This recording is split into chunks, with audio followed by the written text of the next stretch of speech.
Good evening, everyone. Hope you've all had a wonderful week. Happy Friday Eve. Always makes me feel good when I say Happy Friday Eve to feel good about Thursday. One more working day left in the week, and on to another weekend, the first weekend of July. Hope you're all looking forward to it, got something planned or having a relaxing one. Nonetheless, it's on its way. Today, I'd like to take this opportunity to do a preview, round 17 preview. St Kilda versus Hawthorn. This Saturday night, the 5th July, at Marvel Stadium at 7:40 PM. It's a big game, no doubt. Both teams with a lot of young talent. One eyeing for the finals, the other one just trying to, keep developing. Could be a sneaky chance for finals, but more than anything, it's just about developing the youth and keep getting more game exposure and putting up a good effort with hopefully a reward. Now, it's at Marvel Stadium, the home ground of St Kilda Football Club. Get to the game if you can, and let's get behind the boys because it's going to be a very good game. This game has a lot of riding on it. You probably would, for those who follow St Kilda or Hawthorn, especially St Kilda supporters, you might figure out why I'm saying this. Yes, Josh Battle. Josh Battle it is, who will now come up against us. That's okay, because he's just like any other player at the Hawks. The focus for the team, St Kilda team, is to worry about the 22 players from Hawthorn to take on the field. Battle happens to be one of the 22 players. We would treat him just like any other player in terms of focusing. Now, with this game, let's talk about a lot of how Hawthorn have been able to win their games, and where are some areas that St Kilda can get them. Definitely, it's a winnable game. By no stretch, it's an impossible game. Now, with Hawthorn's strength, one thing with Hawthorn, let's start in the midfield. They've got a pretty reasonable midfield, but it's not the Bontempelli, Treloar type. It's not the Nick Dykos, Pendlebury type, nor it's the Petrarca, Viney type.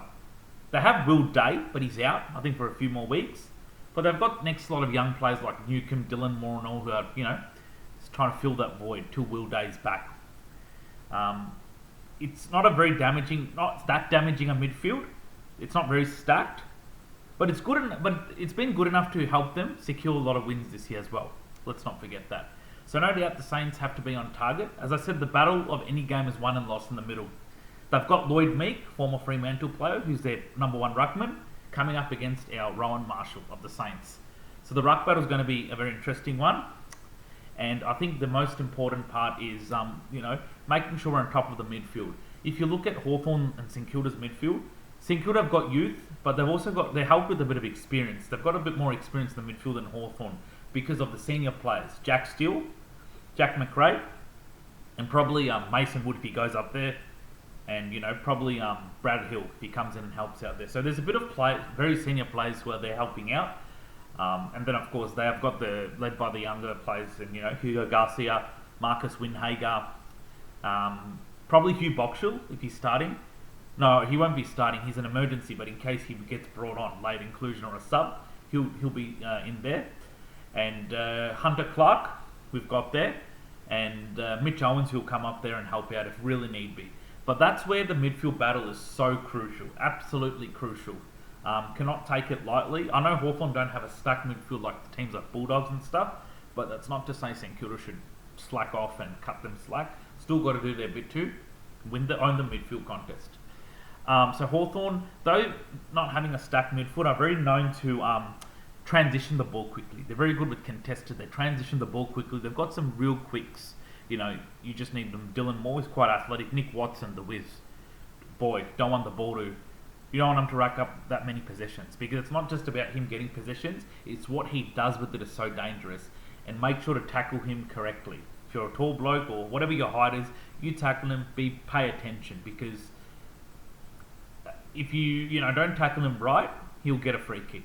Same with the Ginnivans. Same with the other smalls in Hawthorn. So pay attention to the tackle, because the umpire's going to catch it one way or the other. Okay, so they've got some quicks to help them, And then their forward line, led by their experienced Jack Gunston, who had a blinder last week, 7 goals, probably his career best so far the last few years.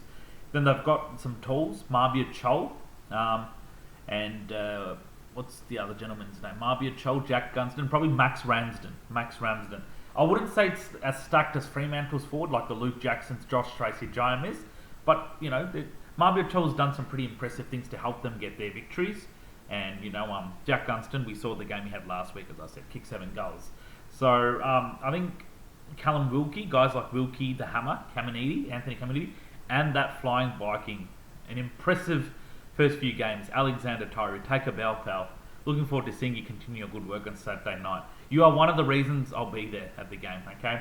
So it's very, very exciting, and I think those 3 defenders will get the job on those 3 tools. Of course, Ross the boss, and the coaching staff of St Kilda will shift the magnets a bit based on how the game's going and if necessary. And their smalls will be probably Watson, Ginnivan, Connor McDonald. So I think the guys like Naz Wanganeen-Malera, Nasai Wanganeen-Malera, Sinclair, and Angus Hasty, I think will be back in. So they'll probably get the job on the smalls. So it might not be the most damaging forwards in the competition, Hawthorns, but again, it's good, and they've been good enough to help them get as many wins. So no doubt the defence backline of St Kilda, continue to be on their work, but they've been well led by the guys like Cal Wilkie, Nasai Wanganeen-Malera, and Sinclair. 2 of them are all Australians, mind you. So Naz has a good chance to break into the All Australian this year. It's been on absolute fire this year with his performance. He's an absolute jet, real warrior. I just don't know what the halfback line would look like if we didn't have a player like him. So you just realise as you see these players play, what an invaluable asset they are to our team. It's just absolutely amazing, and it's really God sent. So couldn't ask for anything better. So that's where their forward, their transition from midfield to the forward can be quite damaging. And when they're up and about, they're up and about. So we've got to be really on the toes. Their back line, Hawthorn had a pretty good back line till last year, but it wasn't the best. They've gone in the off-season to bolster that with 2 big bodies, well known, Tom Barras from the West Coast Eagles and Josh Battle, the ex-Saint, who crossed over as a unrestricted free agent. So they're helped by those 2 big defenders, tall-bodied defenders, very good with intercept marks, clunking them, spoiling. Not very athletic, but they're not paid to be athletic defenders. They're paid to take contested marks, spoil the ball, don't let the oppositions win one-on-one in a contest and whatnot. That's them. That's what Hawthorn have brought them across for. I think with the Saints forwards, they'll have guys like Mitch Owens. I think I would expect Mitch Owens, Sharman, one of the 2 to go on Battle, and I think the other one to go on Barras. And I think James Sicily, their captain, should be coming back. And if he does, I can foresee guys like probably Liam Henry or somebody going on a Sicily. And then I think Jarman Impey and Carl Amon will probably get the job on the other 2 small forwards, Darcy Wilson and who's the other gentleman? Probably a Dan Butler. But again, this is just as of now what I'm saying. It can shift, but this is just a rough gauge of how the starting lineup will look like with a bit of shift to happen. Sam Mitchell might shift the magnets at Hawthorn, so will Ross, the boss of the Saints. So it all depends on how the game goes. But the key things the key take-home points that St Kilda can use to take away some of the games from Hawthorn, well, let alone Hawthorn, how St Kilda have won their games this year is through pressure through the roof. They have to bring that A-grade pressure, and St Kilda that way are a very good pressure gauge team.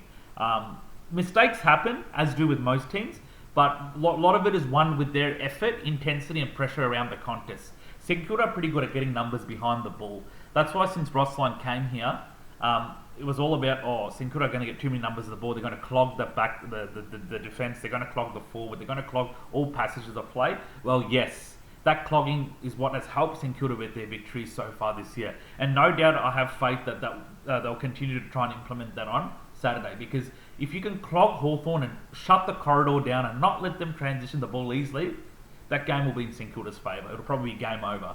But the moment you let Hawthorn get a run on down the corridors and let them transition, okay, even if you give them a bit of time, they know how to transition very quickly. That's the thing. So we have to take that away from Hawthorn. There's absolutely no doubt about that.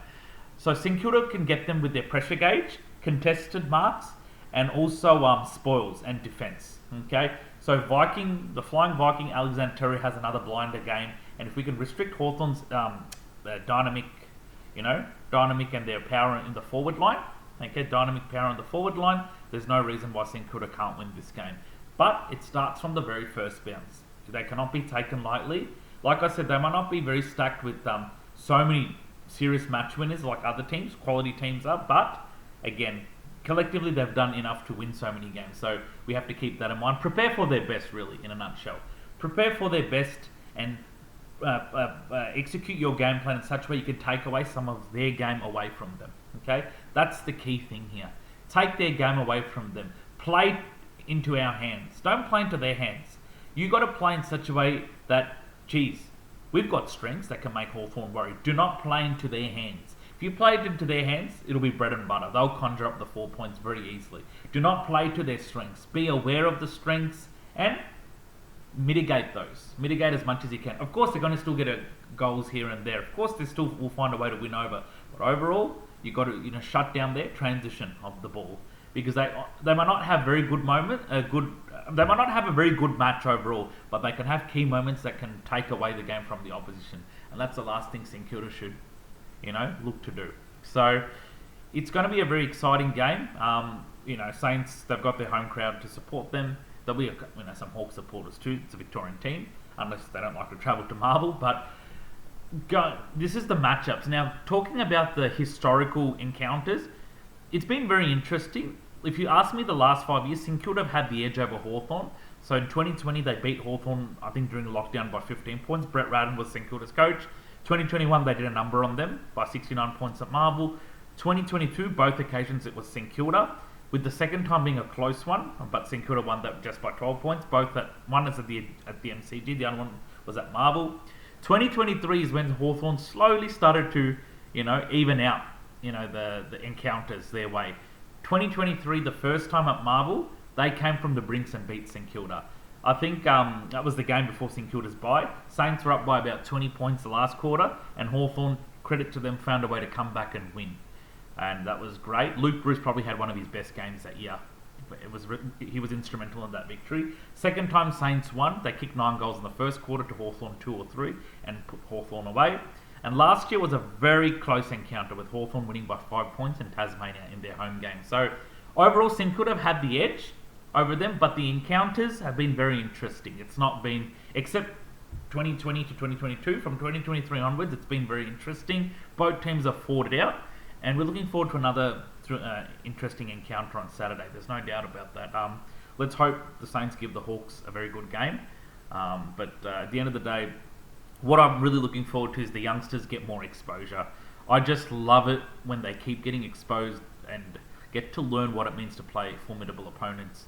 And I'm so rapt for that guys like Angus Hastie's come back, another talented young halfback flanker. I think Jimmy Webster's emergency. So I just like to see them play, grow, develop, learn from their mistakes, stick together, and stick to the game plan as nicely as they can, and do the fans proud as they can. Because at the end of the day, we're a team that wants to go somewhere, absolutely.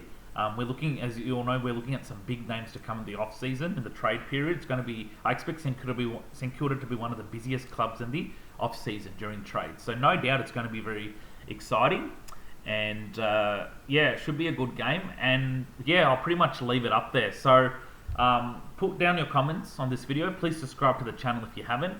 My next video will be about the review of the game.